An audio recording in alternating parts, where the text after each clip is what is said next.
Hello everybody, this is Jacob Sapochnick and I'm an immigration attorney based in San Diego, California. In this video, I want to talk about your actions or what you can do if you are denied entry to the United States at the airport before even boarding a plane.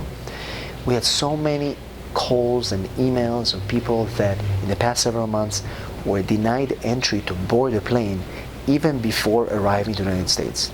Now, there are several reasons why the agent at the airport who is checking your paperwork will prohibit or prevent you from boarding the plane.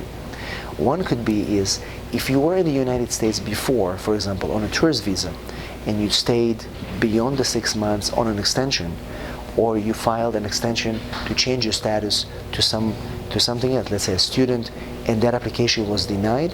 In many cases we've seen recently, if you try to come back on a tourist visa before spending, let's say, at least 6 months in the home country, there could be a reason for the agent at the airport before you even board the plane to deny your entry. If you lost your green card, right? If you're a green card holder and you don't have a green card, you're not going to be able to board a plane, even if you show them a copy or anything else. You need to go back to the U.S. Embassy and get some sort of a document to be able to, to get back on the plane.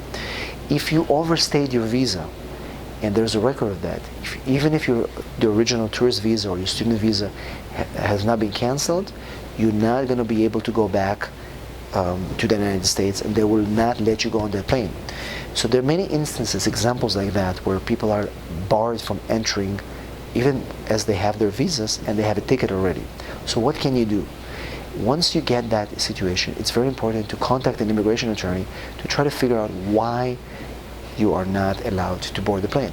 Have you committed a violation in the past?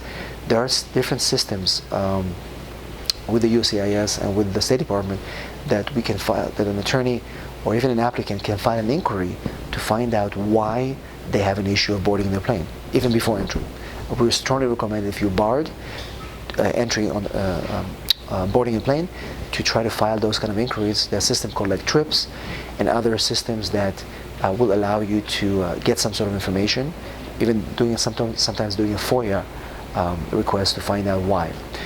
Again, I would recommend in that case, if you're barred entry, to go back to the U.S. Embassy and try to reapply for a visa, try to get to understand what happened, because sometimes the U.S. Embassy will give you more information and try to revalidate your visa. But again, those things are happening now, unfortunately, more and more. And if this does happen, don't panic, because there are ways to find out why it's happening and take the appropriate action to rectify that. Hopefully this information was useful. Do you have any more questions? Post them in the comments below. Subscribe to our channel, and we'll see you in our next video.